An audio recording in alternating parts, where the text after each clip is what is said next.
Welcome to your pregnancy lecture with me, Miss Gilbert. First, we're going to start with fertilization.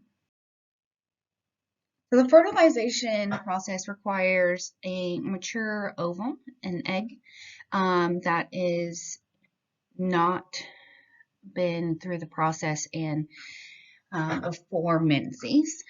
And so then a sperm has come in contact with it and penetrated that membrane, and now it becomes a zygote. So then we have a mixture of the chromosomes between the maternal and the paternal individuals. So on each one of these chromosomes and DNA that it carries, you have your dominant and you have your recessive. And so even though, both parents of someone has not expressed genes of such things as like Down syndrome and things, they may carry that gene in their chromosomes and then it be expressed in the infant during development or shortly after birth when it's noted. So this is where some congenital and genetic anomalies come into play, is from the paternal and the maternal mixture here. So there's different percentages of how recessive and a dominant gene may become expressed in the infant, in the fetus. That can be measured, but it takes several weeks during the pregnancy for it to be large enough and those genes to start expressing. It involves a very invasive procedure to get a sample from the fetus, but may be a reason that someone chooses to abort and try again so that they don't bring an infant into the world that may have a severe disability. But once it becomes a zygote and it's got the mixture of both the maternal and the paternal genetic materials, it will advance from inside of the ovum, inside of the ovary. I don't know why I couldn't say that word. And it will progress down the fallopian tube and it should implant into the side of the uterus. So this is another concern here where if it implants early or due to the fallopian tube having a scarring, inflammation, or stricture, which can happen from previous ectopic pregnancies, previous STIs and things like that, can contribute to the risk of it implanting into the fallopian tube and becoming an ectopic pregnancy instead of implanting in the uterus. During this process, the cells are replicating, multiplying, going through mitosis, and eventually becomes the fetus after several weeks. Once it becomes a fetus, it will start to develop usually in this fashion. This is what is expected. So the first trimester, it will implant and grow the placenta, which is going to be the organ that will transfer all nutrients and blood supply to the infant or fetus. And then the second and third trimester is when it will grow in fat, in amount of weight, and eventually it should turn and go upside down. Now it's important to note where the placenta is also implanted. It should be on the upper or outer part of the uterus and not at the bottom where the cervical opening is. And so this can also be another cause of an issue that we'll discuss later. Also during development, each organ system and musculoskeletal, neuro, ability start to develop.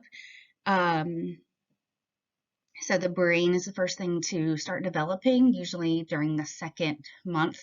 There are the pieces and genetic material is what they call during the first month that is going to develop into all of these items, but it's not really complete into the shape and the size and having the amount of cells that it needs in order for it to become functional later. So the brain starts its process about 2 months up to the 5th or 6th month, and then after that it starts to do like the final updates and things like that. So that's where this blue versus yellow bar here comes from.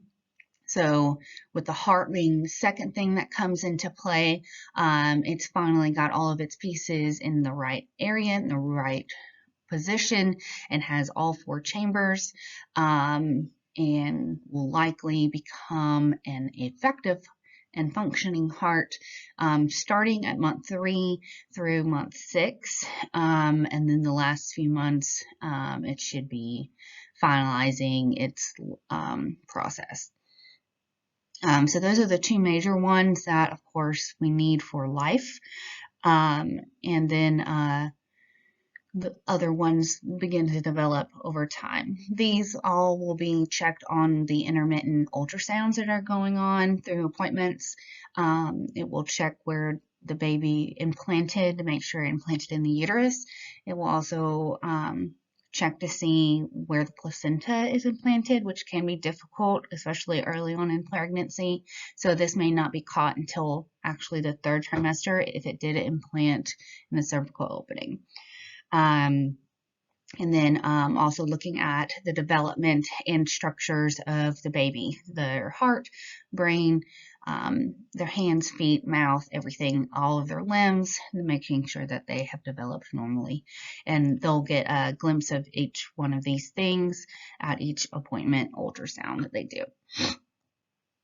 It's important that also during this time, the baby does start to rotate and turn during the 3rd trimester, which can be uncomfortable at first, but then relieving because they're no longer pressing on the mother's diaphragm. But then the pressure is going down to the pelvis. So let's go over pregnancy assessment. So when they come in and they assume that they're pregnant, on the first appointment, we're going to, of course, confirm the pregnancy, and we'll go through different signs of pregnancy here in a moment. But we're going to do a pregnancy test and make sure that it comes back positive. We're going to order some blood tests and screening. So we definitely need to know the mother's blood type and RH factor. This is because of an RH incompatibility. If the mother is negative and the baby is positive, and we'll go into more details about this later. Also, screening for group beta strep, that's what this GBS stands for. And if she's positive for group beta strep, then we'll go ahead and treat her for that. We'll also do hepatitis B, rubella, toxoplasmosis screenings. We'll check her renal function tests because during pregnancy, you're increasing your blood volume, and that means that you're going to put strain on your kidneys and your heart to increase its ability to filter all of those things and pump everything. And so we're going to go ahead and get a baseline on renal function tests, so that we have a comparison if there are any issues that come later. We're also going to need to know about her HIV status, so we'll go ahead and draw a titer, and then torch screening. So this is screening for several different types of STIs, and again, if this comes back positive, we'll go ahead and treat her during the pregnancy. During the first appointment, if it's still early in the pregnancy, like the first trimester for several weeks, we'll go ahead and grab a pap smear and culture just to see her status about infections, and they can also see the changes due to hormones to the to that area, and then make sure that it's consistent with her pregnancy and there aren't any abnormal cells that are growing that they can tell that may interfere with the pregnancy during the later months. Not everyone may do the pap smear, but a lot of doctors nowadays are doing it because it's more evidence-based practice to go ahead and get that screening during that vaginal exam on the first appointment. And we'll also do a urinalysis looking for a UTI and protein in her urine. And then we'll get baseline for vitals, weight, and her BMI. And then we're going to do an estimated date determination based on Nigels Rule, which we'll go over in just a moment on how to determine that. And then the GT-PAL history. So we'll also go into detail about what this means. On subsequent appointments after the first appointment, we're just gonna, there's a lot less invasive issues going on as long as the pregnancy is progressing as normal. On other appointments, we'll do some vitals and weight and compare it to the previous, make sure she's not gaining too much weight during this time. We'll check for edema, and this is going to be due to her eclampsia, preeclampsia, hypertension screening. So if there's any edema going on, this is a red flag. We, of course, are going to expect some swelling, but it should not be pitting edema. And if so, then we'll do further screening with that urinalysis looking for protein in her urine and things. So that's how we can determine the difference between swelling and edema due to this complication. We'll also do some fetal heart rate Dopplers and ultrasounds of the infant and the mother, and looking at all of those things, making sure implantation and development of the fetus is going as planned. We'll measure her fundal height, so we'll discuss how to do this in just a moment as well. And giving self-care and education, and especially about nutritional needs now that she's pregnant. At the 24 to 28 week mark, we're going to do a glucose tolerance test. We'll start with the 1 hour glucose tolerance test. So that means that she has to have not eaten or drinking before the appointment. She'll have to drink some icky, super sugary concoction, wait 1 hour, and then they will test her blood glucose. And if she is responding to glucose as she's supposed to, as non-diabetics are supposed to with insulin response, then she has passed, and she will likely not get screened unless there's something further provoking another screening of this. But if she fails for 1 hour glucose tolerance test, we'll do another one in a couple weeks, and it'll be over a longer period of time. And then we'll also do a maternal serum alpha fetal protein at the 16 to 18 week marker, and we'll go into more about what this indicates. Okay, so the GT-PAL determination. This is an acronym used by all OBGYNs, and so the GT-PAL stands for this acronym: gravida, term, preterm, abortions, and living. So gravida means how many pregnancies, including the current pregnancy that they're being seen for. So how many pregnancies have they ever had in their life?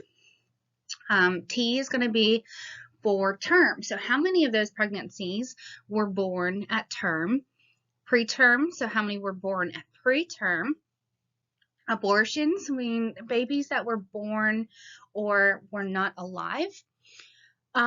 So these are included in those who had D&Cs, D&Es, miscarriages, and elective abortions. And then living is when babies were born alive.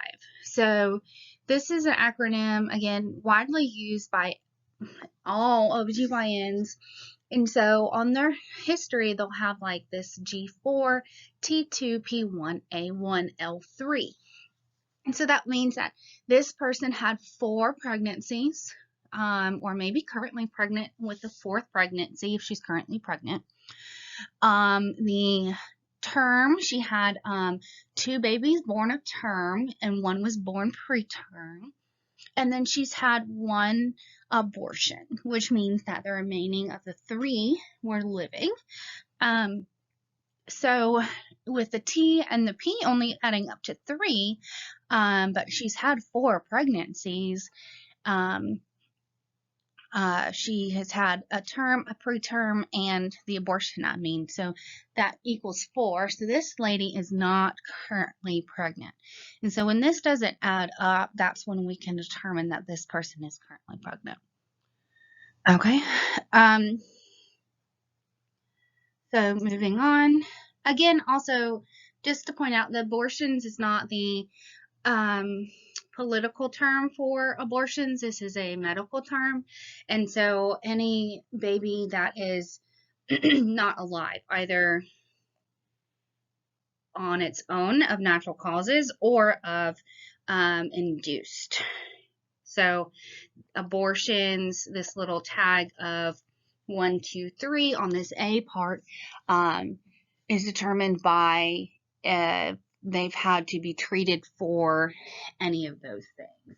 So a D and C, D and E, which is common to induce an elective abortion, but it is also the same procedure required to remove the components after a miscarriage if the mother does not expel it themselves.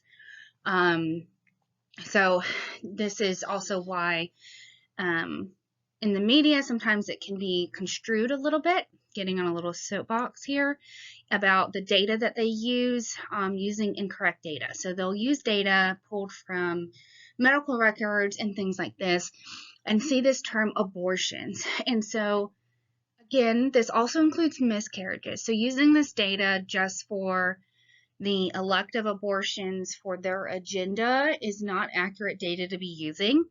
And so it's more important to use data that does differentiate between elective and non-elective or non-medical reasons.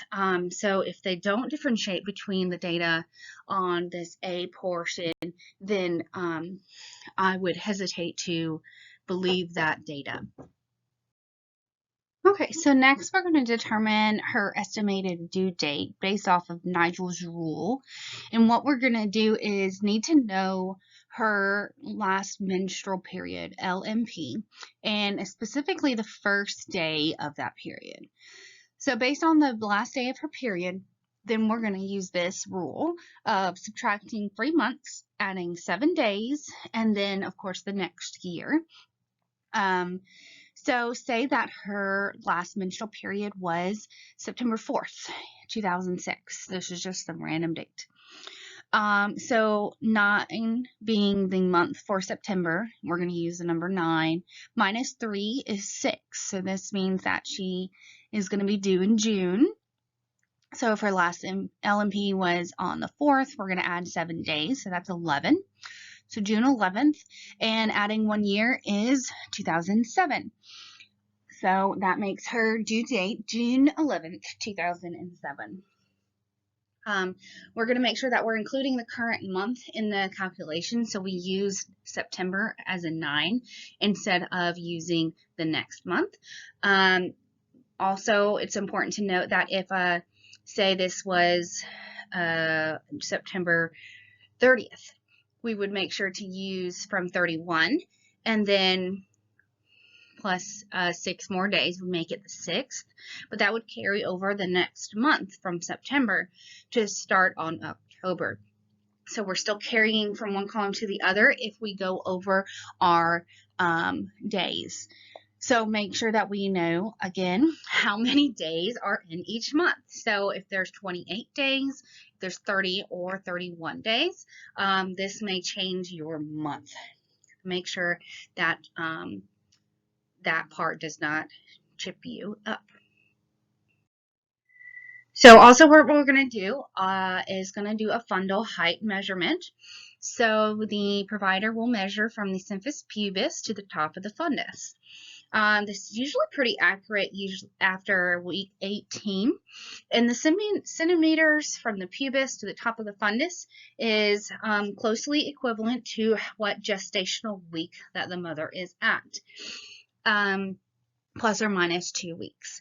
And so if the baby is measuring more than 2 difference of that gestational week, and it's considered large for gestational age, that's the LGA, or small for gestational age is going to be SGA. So this is kind of an easy early indication, but if they're measuring too small or too large during this time, then we're going to confirm that on ultrasound. So each centimeter is equivalent to the week of gestation, or should be very closely.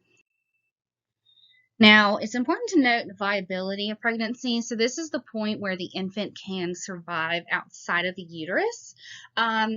From studies, it's not very specific, but it has been shown that infants that are born between weeks 22 and 25 have shown this ability to survive outside of the uterus, of course, with invasive supportive care, but is considered therefore the threshold of viability. Those that are born typically before this 22-week mark do not typically survive despite the invasive supportive care that we can offer.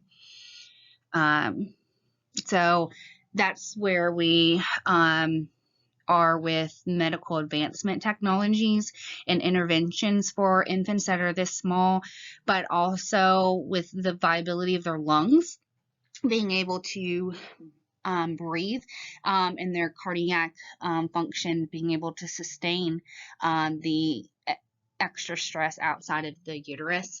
And so a lot of those are factored into this issue. So how do we know how the fetus is doing? So a lot of the things we've done is screening and asking questions about the mother, making sure that the mother is able to tolerate the pregnancy, but now we need to make sure that the fetus is also doing well.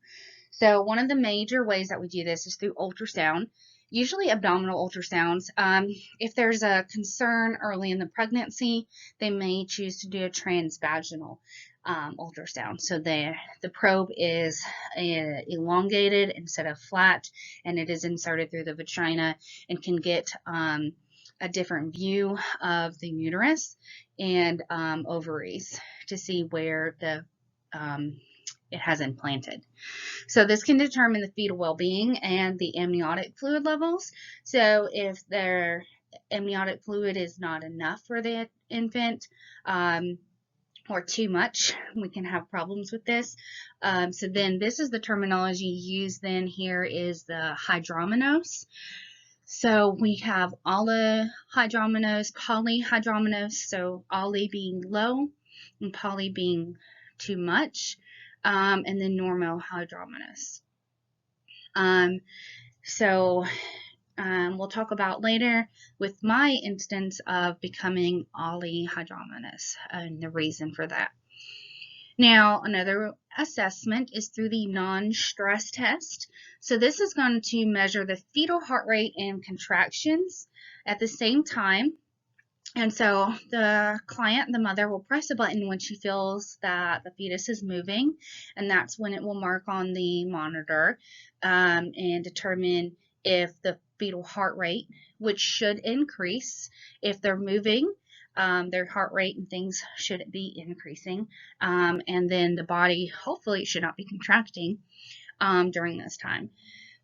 So if their heart rate increases by 15 beats per minute for a period of 15 seconds and during this 20-minute period of time, then it would be considered reactive. So we want a reactive non-stress test. That is a good sign. The bad sign is a non-reactive non-stress test.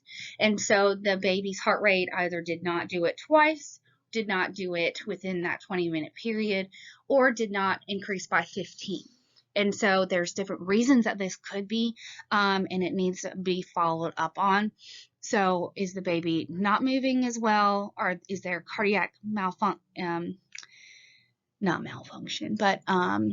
abnormality, or is there asphyxiation? So when the baby does move, they're being choked essentially. non-reactive stress tests do need to be followed up on. And then we have biophysical profiles. So this combines the fetal heart monitoring, the non-stress test situation with the ultrasound. And it does it in a scoring. So you get a certain score based on the reaction. So is the fetus acting like it's breathing? So is it swallowing the amniotic fluid? This is them practicing their breathing. They start doing this on their own. So if they have one episode of acting like they're trying to breathe, lasting with at least 60 seconds within a 30-minute period, then they get a score of 2. If they have a fetal reactivity over 2 accelerations in 30 minutes, they get a score of 2. So we want accelerations, that's that increase in the heart rate that we wanted in that reactive stress test. What we don't want is the deceleration, so that heart rate actually dropping. That's usually indicative of some sort of asphyxiation or decrease in blood supply to the fetus. So those are D cells. We want to see these A cells. And then we have the amniotic fluid volume, and so they'll measure how much volume between the infant and the outside of the amniotic sac, and if it's 2 centimeters around a fluid or more, then great, we're at 2. And then feel tone that they're moving. They're one episode involving both extremities and the spine, and then the fetal movement just in general, that they're twitching or moving their hand or something like that 3 times in a 30-minute period. So then all these 2s will add up. So our total score can be 10, but a score of 8 is okay because we have moments that the baby's just in their sleepy time. So we want a score of 8. Anything below 8 is going to need to be followed up on or repeated, maybe specifically after like some orange juice, ice cold water, and things like that. A score of 4 to 6, we're going to suspect some chronic fetal asphyxiation, and less than 4, definitely we're going to expect some severe chronic asphyxia. This is the biophysical profile that was done on me towards the end of my pregnancy, where I failed because she lost fluid. We did one in the evening, one in the morning, and this is how they determined that my membranes did rupture, like I suspected, but no other measurements were showing the presence of amniotic fluid. So I had a small leak overnight, is what they determined, because in the morning I was less than 1 centimeter of amniotic fluid, and as it was an open membrane and risk for infection, it was time to have the baby. So these can be very important details, especially in comparing and having comparison data. Now further, we get a little more invasive. We have the contraction stress test. So we're going to stimulate the mother in either a nipple stimulation or giving oxytocin in order to mimic contractions. So nipple stimulation releases the same hormone as when we give this oxytocin in order to start the body's contraction mechanism. A negative response on this contraction stress test is what we want. We want the baby to not be reacting negatively. We want the baby to have that increase in heart rate and spike, but return back to normal. We don't want them to be having decels, and we don't want them to be overly stressed during contractions. So if they do have a reaction, this is considered positive, and this is the abnormal sign here. However, with stimulating contractions, we have the risk for preterm labor, so that these contractions don't actually stop. So this is a concern with this type of contraction testing. Especially with the oxytocin, that once this mechanism starts, it can be difficult to stop it, but that doesn't mean that it happens like 50% of the time or anything like that, but there is that risk. And so this is usually only done towards the third trimester or late third trimester, so that if the baby does go into preterm labor, we're as fully developed as possible. Then we have amniocentesis. This is when we go in with a needle biopsy and take a sample of the amniotic fluid. We're going to then test it for that alpha fetoprotein, and this is used to detect any neural tube defects, chromosomal abnormalities, genetic or congenital abnormalities, and hemolytic disease. We can even, by the use of this fluid, determine the maturation of the baby's lungs. So then this can determine not only genetic-wise what's going on with this infant, but also if the infant is ready for outside of the uterus. We usually only perform this after 14 weeks. This is when more of the genetic material and things like that have actually started to express everything. But as we are inserting a needle into the sac where the baby lives, we do have a risk for emboli, so a little clot being sent around and having an issue with the mother and the baby. We also have the risk for infection as we are sticking through the skin, hemorrhage if we accidentally nick anything or the mother has a clotting disorder, and preterm labor due to the stress of this. There is also a risk of miscarriage due to the stress and any bleeding or issues caused, and premature rupture of membrane, so that amniotic fluid leaks. And then fetal demise and injury. Again, these risks are small, but they are needed as prior education so that the mother can make the informed decision. A lot of times this is more of an option given to those that do carry the recessive genes for different chromosomal genetic abnormalities, and so they will opt into this so they can make an informed decision about what to do with the fetus.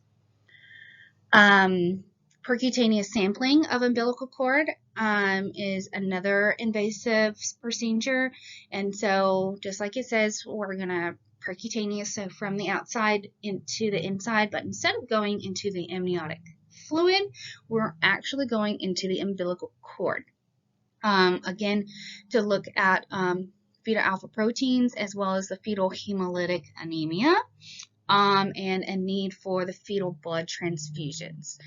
Again, this is very rare, but if it's needed, we need to be educated about risks. So if we're inserting a needle into the teeny tiny umbilical cord that may be squirming around, there is a risk for laceration, preterm labor, hematoma, because there are 2 arteries and 1 vein in the umbilical cord. And then maternal hemorrhage as well. So then last we have chorionic villus sampling. So chorionic, anything that you see with this term chorio is meaning the placenta.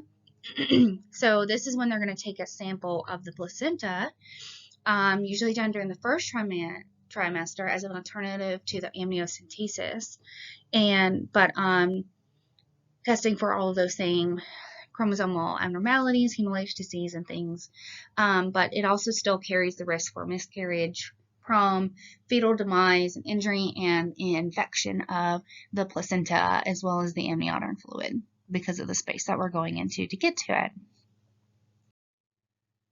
So, pregnancy nutritional needs. So now that we have determined, hey, you might be pregnant, and so here's some education, because the stress on your body, and for one, and two, Americans don't really already get what they need in some of these supplements and vitamins and things, but it's important, especially during fetal development, to prevent the risk of abnormalities that the mother does consume during this time. So because of the increased demand on her body, she is going to need to increase her calories. During the first trimester, there's not really a need to increase those calories. That is more so the cravings that she's doing. But if she's able to control her cravings to prevent excessive weight gain, she doesn't actually need extra calories during the first trimester. But the second and third trimester, she only needs an increase in calories of about 300 to 400 calories. So like a snack, not 2 extra meals every day. And so this is another common issue with due to the cravings and the hormone surges, and also societal, you're eating for 2. Well, that second one's not that very big, and so technically you only need this amount of extra calorie needs. Now, being pregnant, your iron needs are going to double. And so you do need to severely increase your intake of iron-rich foods, which in the beginning we already aren't really consuming, but my needs have now doubled in the sense of iron.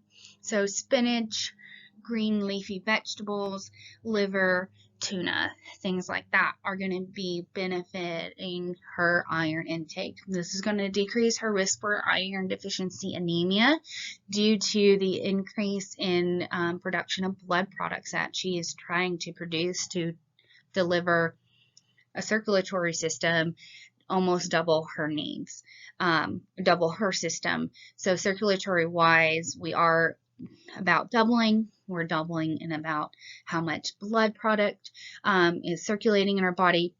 So in order to, in that short period of time, not become anemic, we do need this iron supplement. And I'm saying we as in pregnant mothers. I am not currently pregnant, just I have been, and so I keep putting myself in these shoes. So I'm sorry about that. Folate, we have folic acid is usually in our prenatal vitamins. Again, I'm saying our, in the prenatal vitamins that pregnant individuals will need to take, and this prevents neural tube defects. So even if she's having difficulty taking her prenatal vitamins due to nausea and vomiting, maybe just supplementing with a folic acid supplement. They're usually a little bit easier on the stomach, and then once the surge of hormones have released a little bit, maybe she can tolerate the prenatal vitamin again later. So this is 400 to 800 micrograms per day of folic acid that the mother is going to need to increase her diet by. And then fluids, again, with how much fluid, blood products, and hydration status as well. Increasing the amount of fluids that she's intake is going to need to be increased. I think the general is usually about 6 to 8 in a day. So now we're increasing to 8 to 10. This is minimum. Of course, everyday life people would actually still benefit from 8 to 10, but in reality, are we really doing it? No, but in reality, this mother really does need to. So this is in comparison to daily nutritional needs that, again, most Americans don't get anyways on a daily basis. And so during pregnancy, it's also important to note that some mothers and physicians will let them know about certain foods and things like that that they should avoid because of listeria and bacteria and things like that. So this image here does have a list of things that it's safe for during pregnancy versus things that they should avoid. Not that it's unsafe, but it does bring that extra risk that you don't really want to have. So it's important to note there for education needs. So here we go now into signs of pregnancy. There are presumptive signs, probable signs, and positive signs. So presumptive is, hey, I think I might be pregnant because I haven't had my period. And then there's probable, where I'm starting to have different physical changes in my body. And even the provider could probably see these physical changes in my body. But I'll get to in a moment of the reason why this is not actual positive signs. But a positive sign is that there is a heart sound. It can be visualized through an ultrasound, and the movement of the infant can be noted by the examiner. So with these probable signs, your body can do this as a result of a hyatiform mole. And so it has all the components of what would be needed to develop a fetus, but it doesn't develop a fetus. And so your body is growing a blob of cells, not a fetus. And so until it has been determined objectively through these measures on the positive signs, it cannot be positively determined that she is pregnant with a living fetus. So that's the difference here. So we have amenorrhea, so no longer having a period, or my period is late. I've gotten some nausea and vomiting. Again, I keep putting myself in their shoes. They have fatigue, breast changes, and urinary frequency, or they may even feel some fluttering of the infant in their abdomen. So these are usually the signs that preempt them going to go see a doctor, that, making me think about this. So maybe I should go take a pregnancy test or go see a doctor. So then the probable signs are Hagar's sign, Chadwick's, Goodell's, blotment. We'll go over these in just a moment. Braxton Hicks, so those practice contractions. So usually this is kind of later, and hopefully they've gotten a positive sign since then and had prenatal care. But anyways, positive pregnancy test, if they've taken one at home. They are measuring a fetal outline. They can feel the abdomen, Jesus. The abdomen starting to enlarge, and in the outline of what a fetus would grow into. So then we have the positive signs about the heart sounds, that we can see it on ultrasound, and that the movement can be palpated by the primary care provider. So during the first trimester, signs are going to occur in this order. So the first sign is going to be the amenorrhea, and then we're going to have Goodell's sign, Goodell's, however you want to say it. I'm not sure of how to do it. But this is when the cervix starts to soften.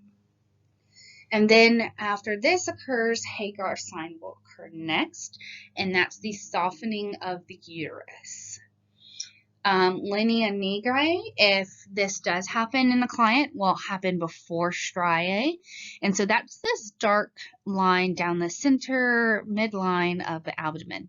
This is due to hormonal changes and usually resolves after pregnancy, but not necessarily. But it is normal. And then the striae gravidarum is the technical term for stretch marks. Discoloration can be darker or it can be lighter, but is usually shiny. And then we have urinary frequency, which will occur last. But that is due to increase in vasculature and the blood volume. So the kidneys having to filter more, therefore you're peeing more. The Chadwick sign can occur at any time during this first trimester. That's why it's not on this list for in order, but it does occur during the first trimester, and that's when the vulva, cervix, and vagina begin to turn a bluish coloration, which is again normal, and that's due to the venous congestion again.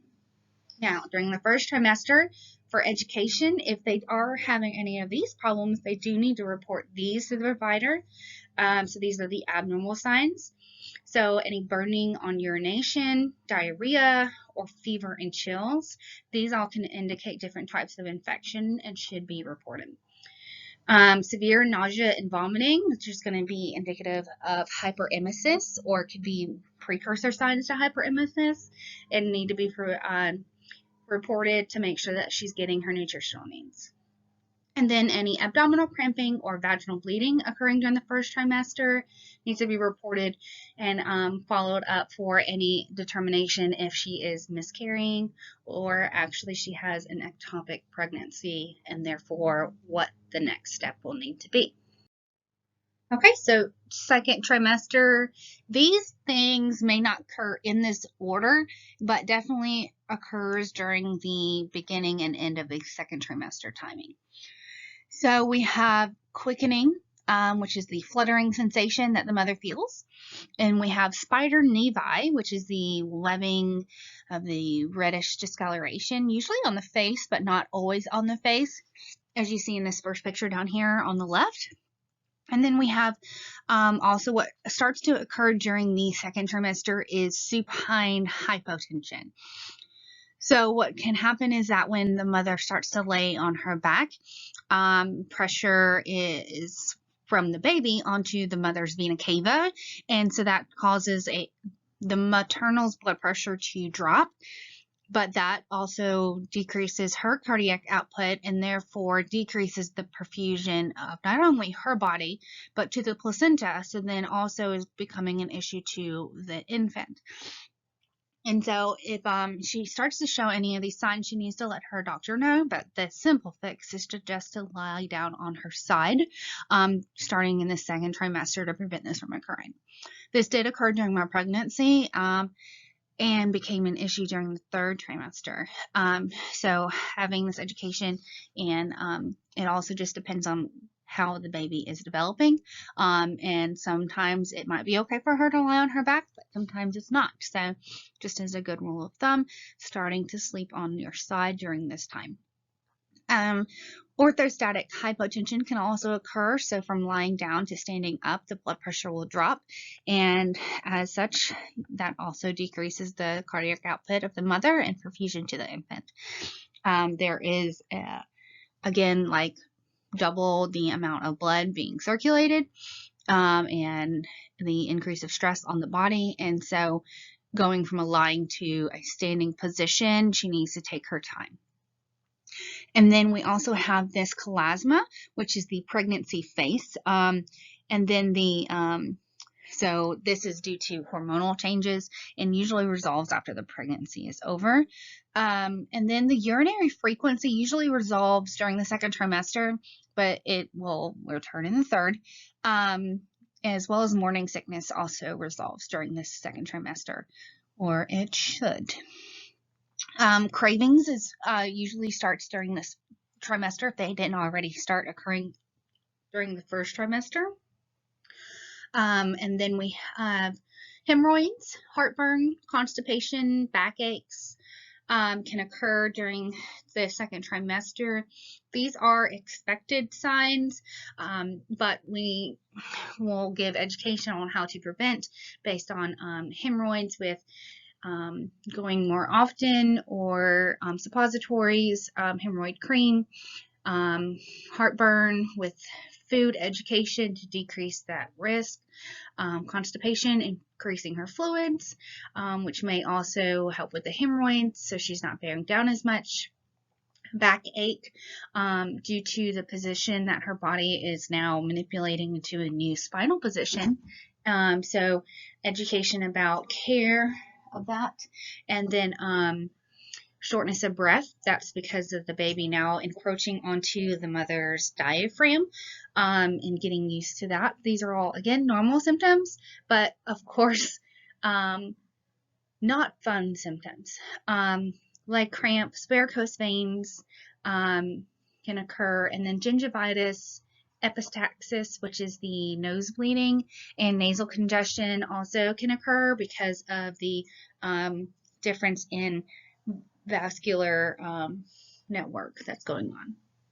During this time, during the second trimester, the problems though to report is, of course, if she starts to report show a gush of fluid before 37 weeks, this is premature. So premature rupture of membranes. We have vaginal bleeding, so we're going to be concerned about abruption or previa, or even trophoblastic disease, which we'll get into each one of these again later. If she starts persistent with nausea and vomiting for hyperemesis gravidarum, abdominal pain, again, can be abruption, or it can be premature labor. Any fetal activity changes, so if she notices a decrease in movement or fetal distress. So this is important where we're going to give education about monitoring kick counts.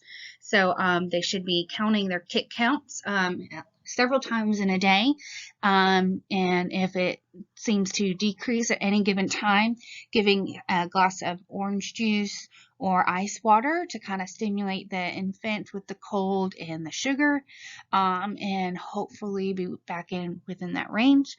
But if there is that decrease in movement or any signs of fetal distress, to report to her doctor immediately.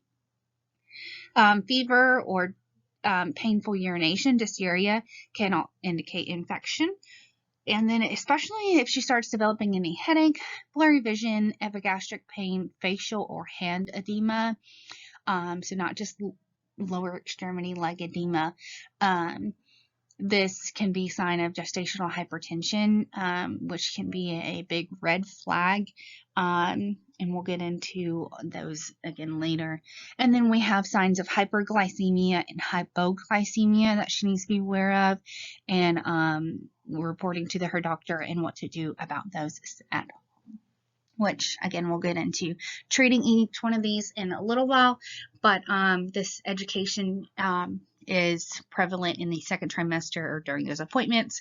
We're watching for any of these problems to report to their doctor.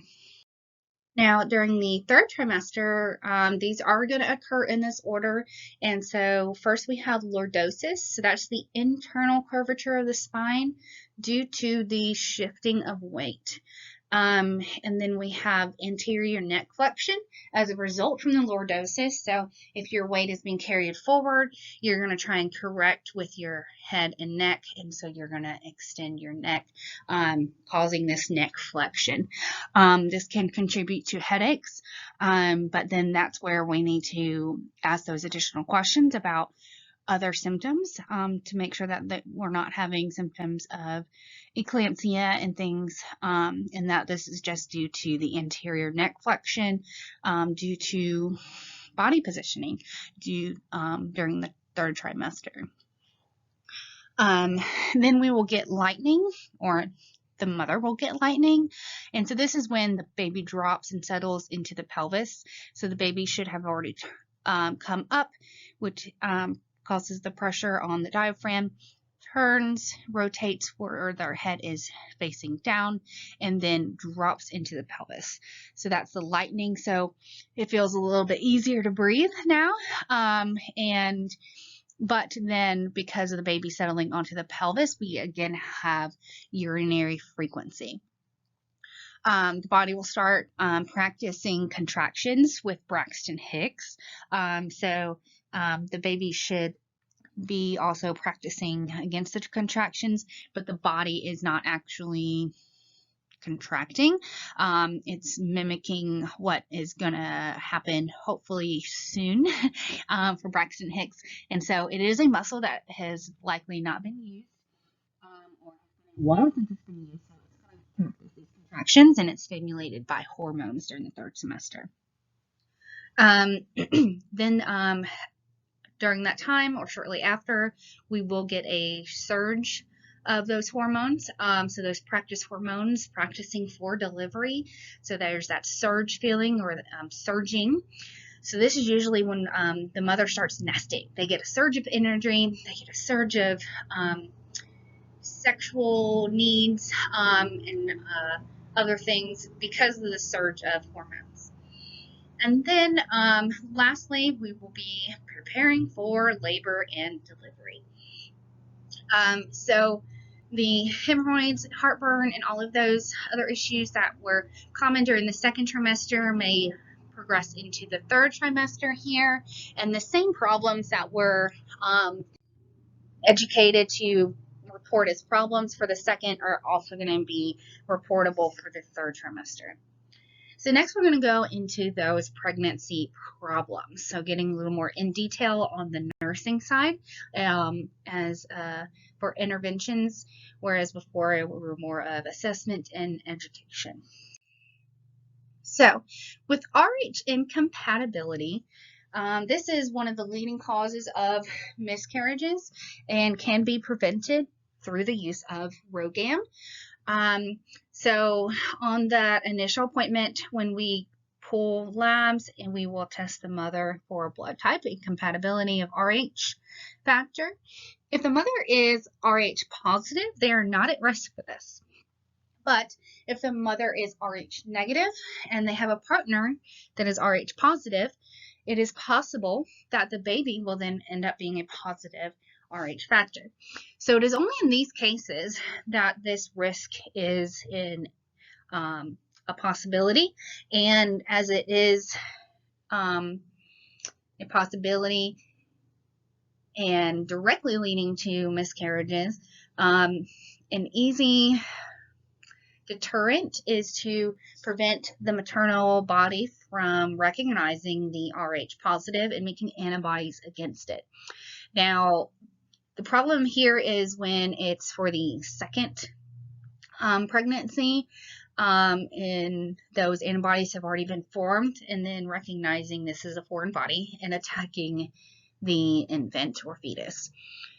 And so, even if it's your first known pregnancy, there may have been early miscarriages that you aren't aware of, and the bleeding you thought was just your period that was late and did eventually come. And so there's not really a determination of, well, we won't bother with this until your second pregnancy, because again, you don't know when if this is really your second pregnancy or not. So what we do is, for all pregnancies, if this is a risk for the mother being negative and the partner being positive, we will offer ROGAM, which is a blood component product, but essentially it tells the mother's body to not make antibodies against that RH factor, and it will be administered during the second trimester.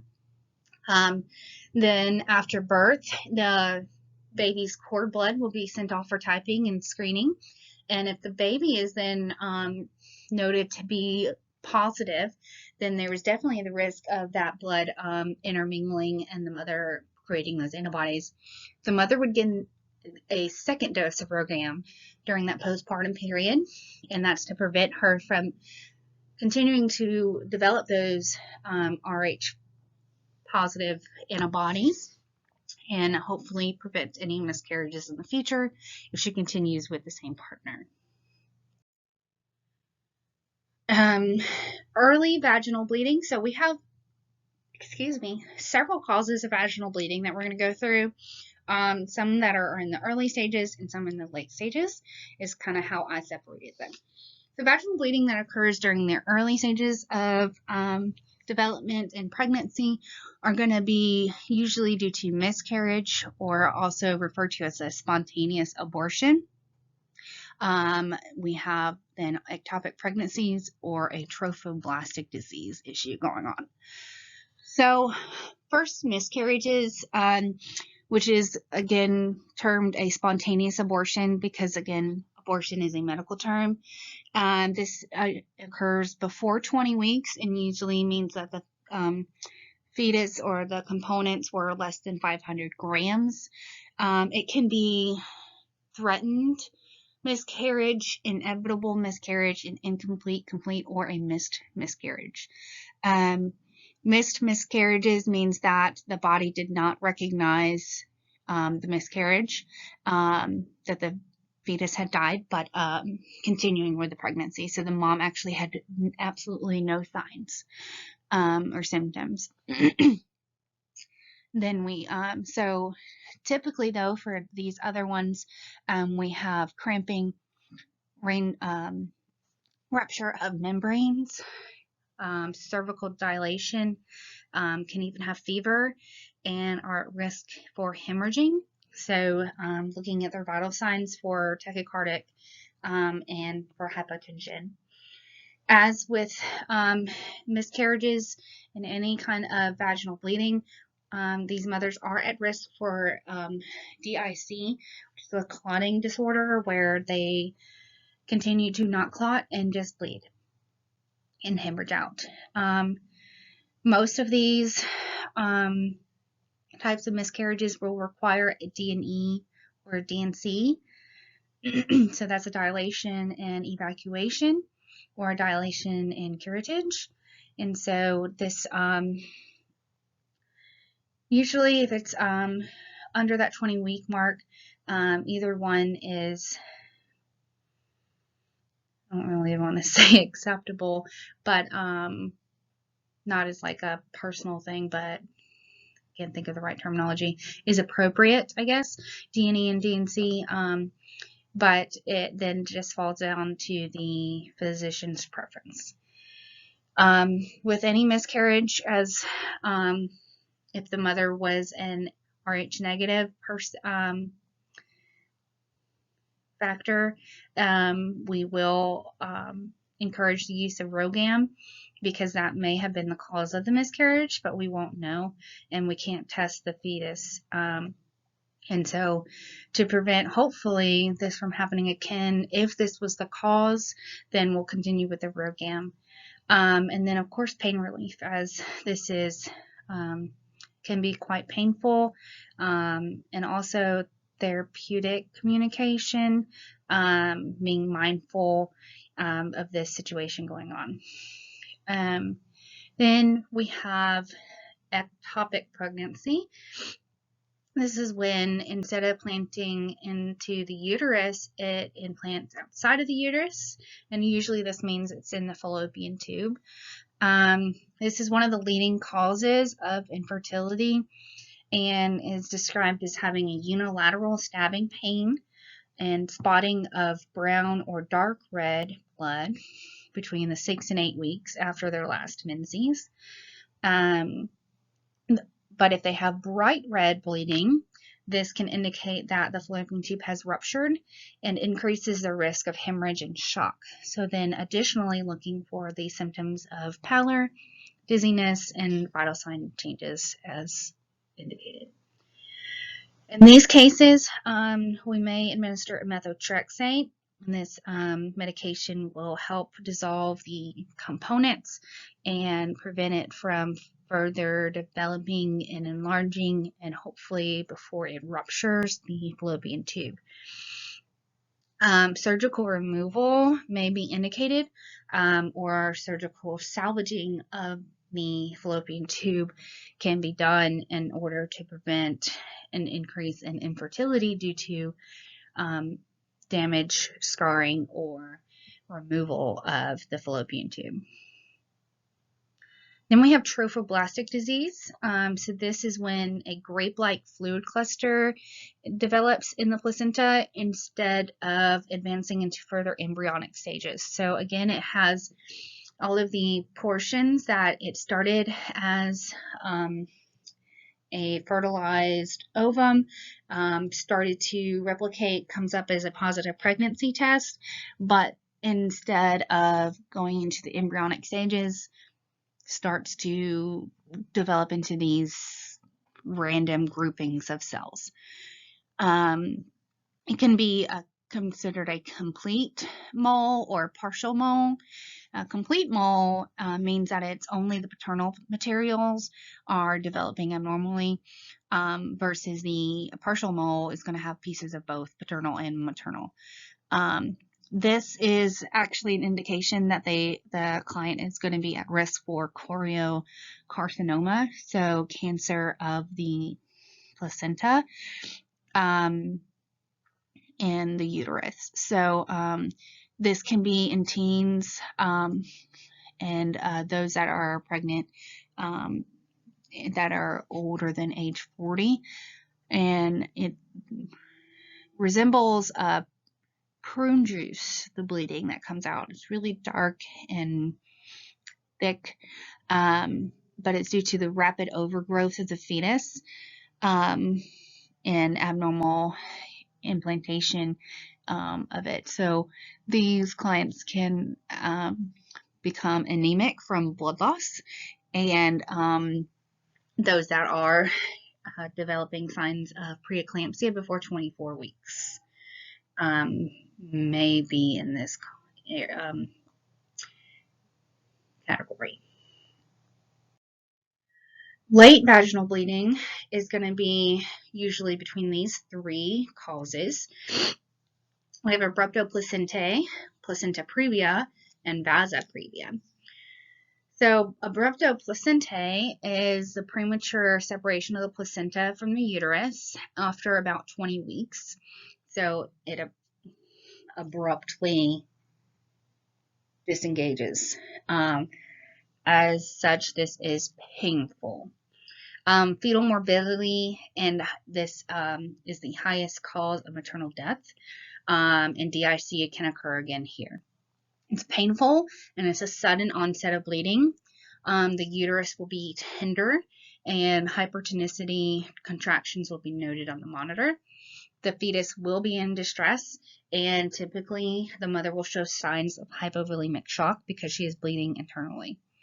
So you can see in this picture on the left side, that fluid blood buildup is not only inside of the fetus area and coming out of the vagina for vaginal bleeding, but also it has ruptured from the attachment position, and that is what is causing the pain, and so she's also bleeding internally.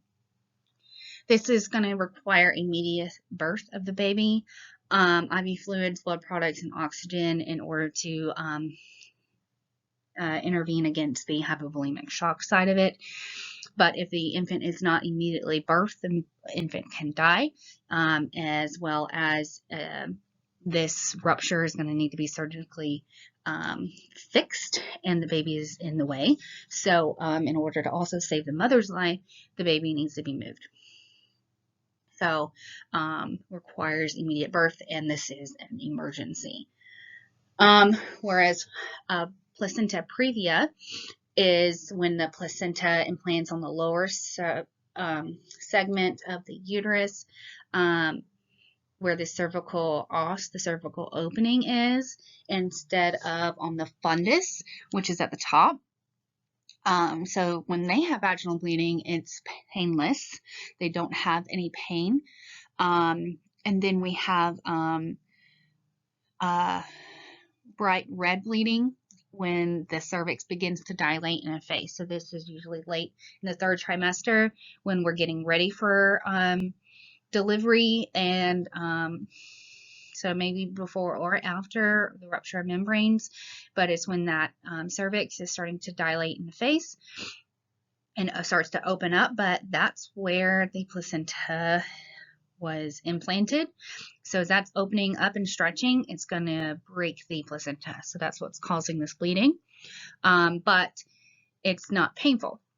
So during this time, the mother, if this is determined to be the cause, is going to be put on bed rest, and nothing can be inserted into the vaginal canal, including vaginal exams, hand speculums, and including sex during this time, as that can increase the trauma and provoke the bleeding to occur again. As labor is quite imminent, we want to make sure that the baby is ready for it. So as soon as it pulls away, that the baby is ready to be dropped out of the uterus, because they're not going to have that placenta helping them with their circulation and oxygenation once it completely separates. So we want to make sure that the lungs have fully matured, and we can stimulate this during the 3rd trimester by giving the mother betamethasone. It's a corticosteroid, and it will promote that lung maturity. Also providing IV fluids, blood products, and oxygen as needed due to the amount of bleeding that may be occurring. But if it is mild, we can just moderate it with bed rest and not inserting anything into the vaginal canal. So it is not quite an emergency, but it is an urgent issue to be mindful of and reported, and may require observation at the hospital or bed rest at home, depending on how far along they are dilating and effacing and if the bleeding has stopped. But this will be determined by the doctor and not something that should be monitored at home. So as soon as any bleeding is noted, they should tell the doctor. And then we have the vasa previa. So this is when the fetal vessels implant to the fetal membrane. So like where their head and their body are in and moving around, and can be bothersome because it's pressure against the placenta and the fetal. It's just becoming an issue, can be an issue during the pregnancy if it wasn't noted already. But anyways, it implants to the fetal membrane instead of on the placenta.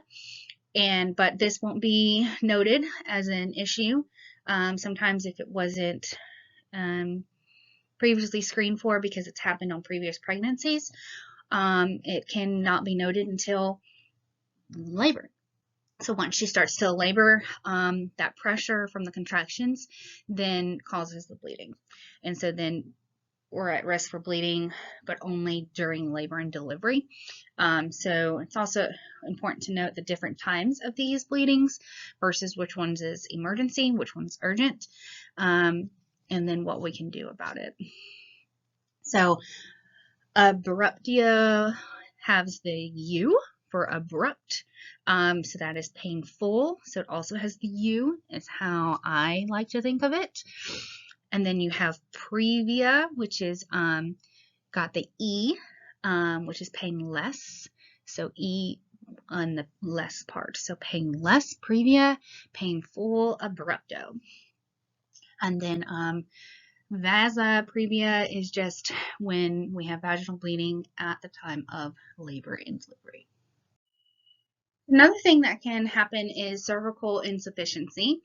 And what this means is that there is a premature cervical dilation and can result in expulsion of the fetus. And of course, this means that it can occur at any time, so usually premature. Risks for developing this include cervical trauma in the past, a previous very short labor, and previous early pregnancy losses, congenital structural defects of the cervix or the uterus, and exposure to diethylstilbestrol in utero.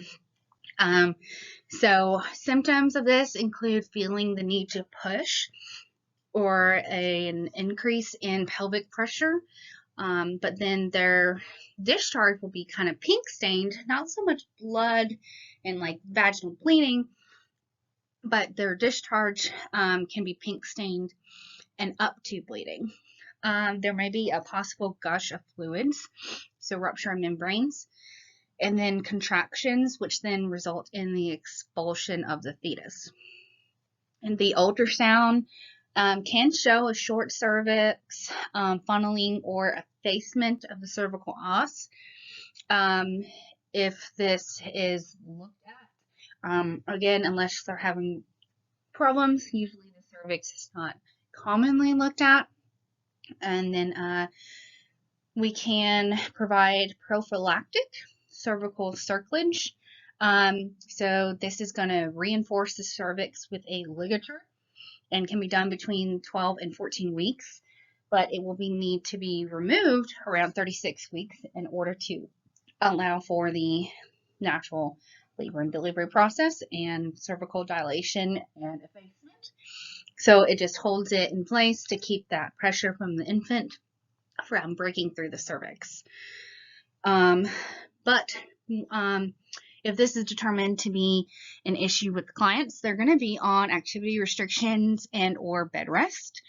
They're going to need to increase their hydration and avoid sexual intercourse and report any of these symptoms to the provider.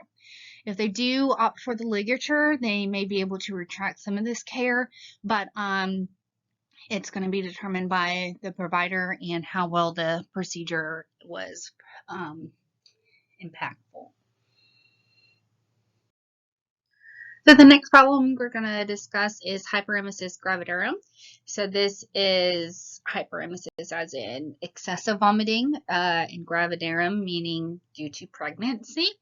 So this is going to be determined or termed by prolonged nausea and vomiting episodes, especially beyond week 16.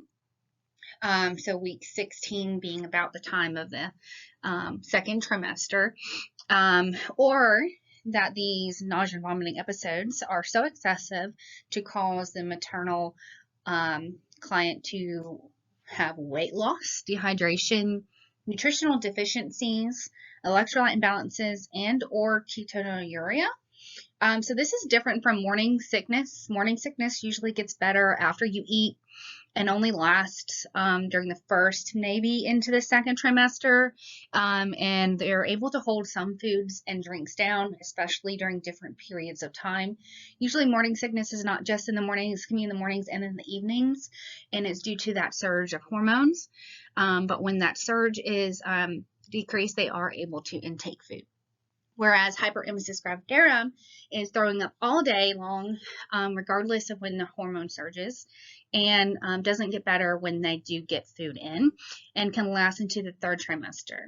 They can't keep any food or drinks down and can lead to this severe dehydration and then cause issues to the mother as well as the infant.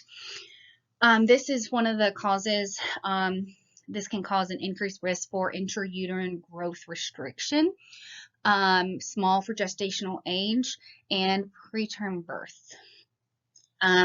So if a client is less than 30, she is at risk for developing hyperemesis gravidarum. And this is the only risk that I had and developed this because I was less than 30. Other risks include multi-fetus, so you have multiple, so twins, triplets, etc.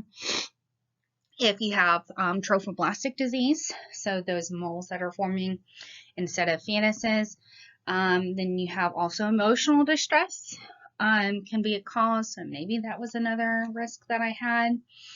And then we have hyperthyroid disease, diabetes, history of GI disorders, or family history of having hyperemesis gravidarum can be a pre-existing condition for you developing it during your pregnancy. We're going to treat with lactated Ringer's fluids, not normal saline. It should be LR. Also, these mothers may be given a prescription for paroxetine or pyridoxine. I always want to say it wrong. But this essentially is just vitamin B6, but it helps with mothers with the nausea and vomiting.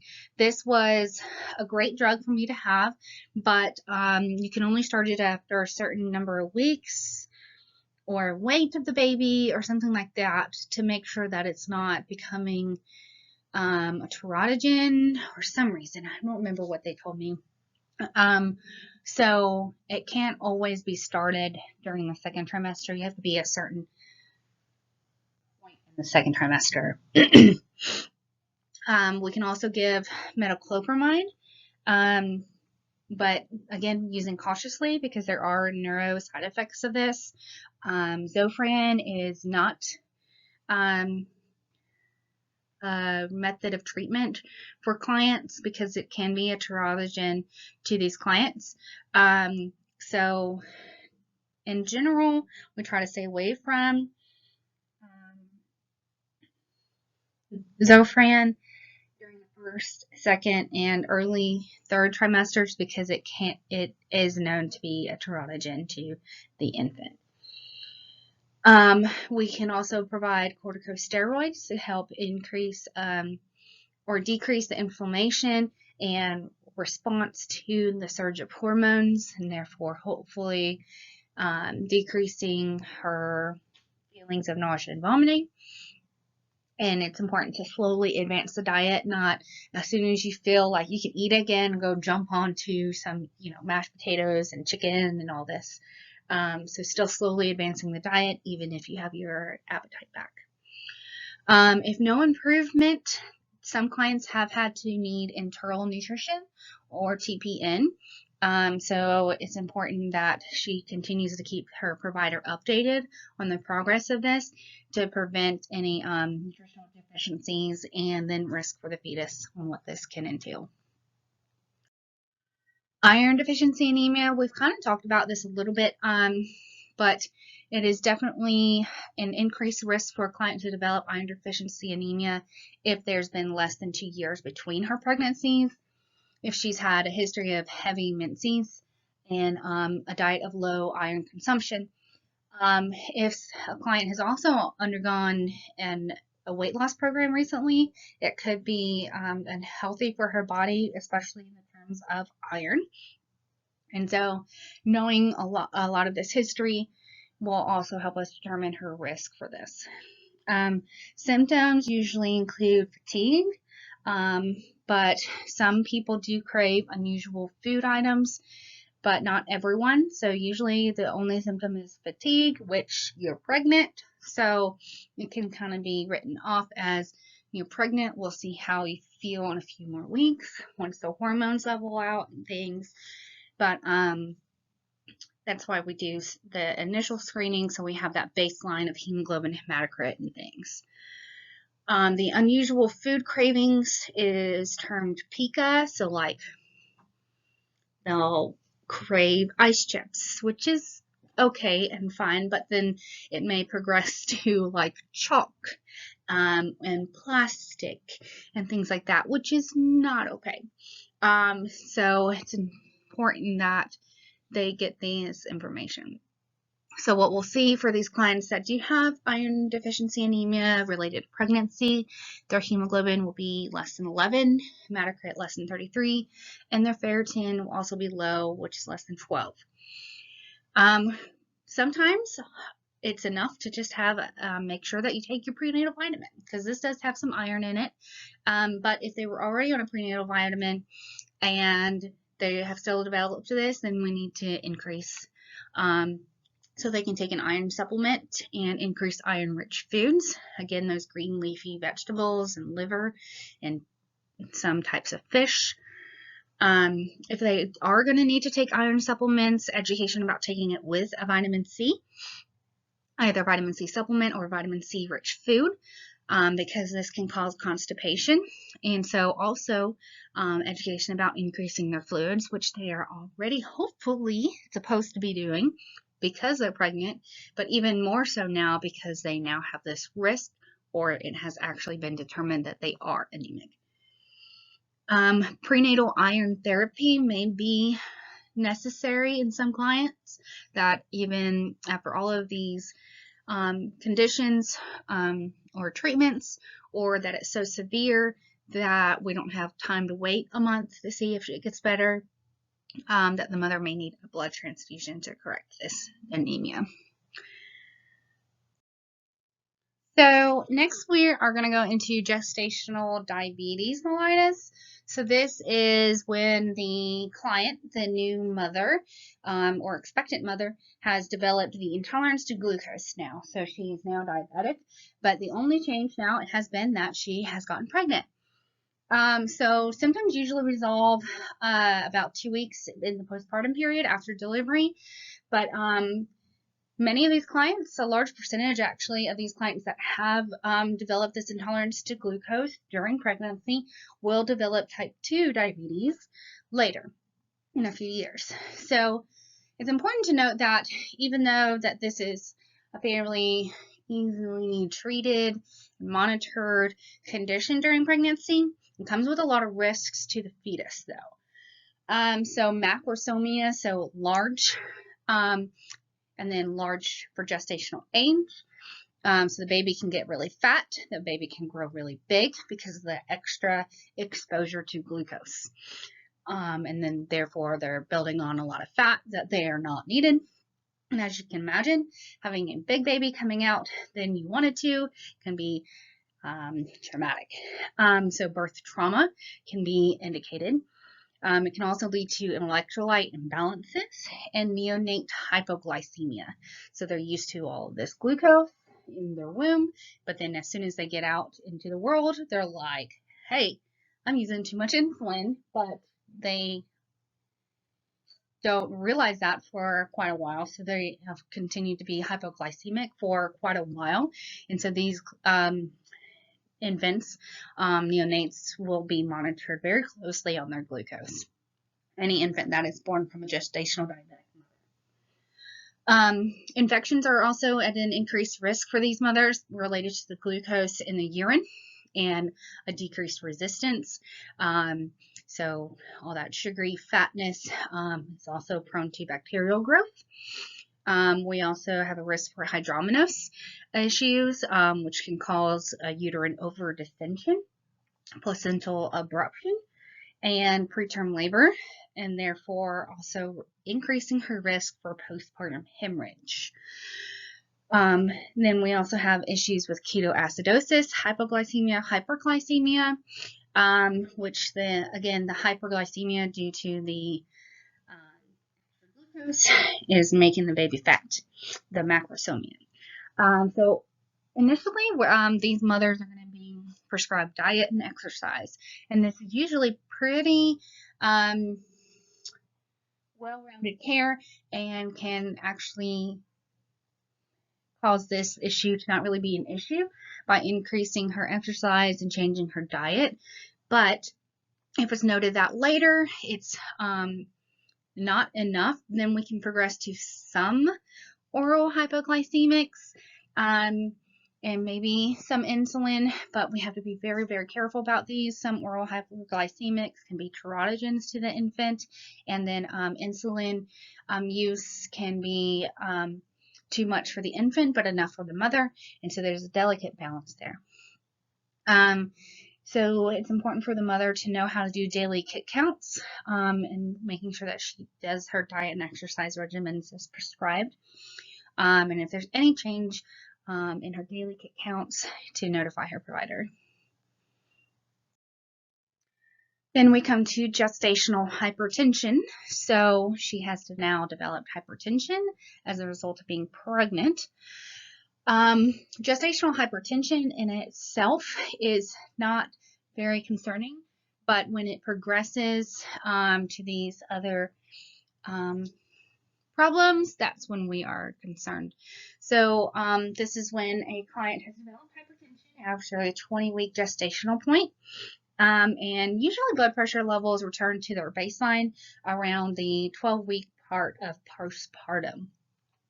The concern here, though, is that they're going to be on alert and monitoring for signs of preeclampsia, eclampsia, and HELLP syndrome if they do develop hypertension. So preeclampsia is gestational hypertension with the addition of proteinuria. And so the protein in her urine is going to be shown to be a +1. They may develop a transient headache. And when they have those headaches, they can become very irritable. And some edema can be present, not just in the feet, but also in the hands and in the face, especially. So severe preeclampsia is when the blood pressure results of 160 over 110 or higher, and we have proteinuria of +3, oliguria, creatinine increase, and the client starts having visual disturbances, hyperreflexia, ankle clonus. So when we scrape against the foot, it causes an abnormal reflex or hyperreflexia.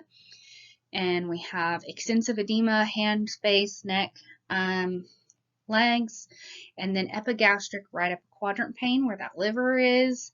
Thrombocytopenia can occur, and pulmonary and cardiac involvements as well.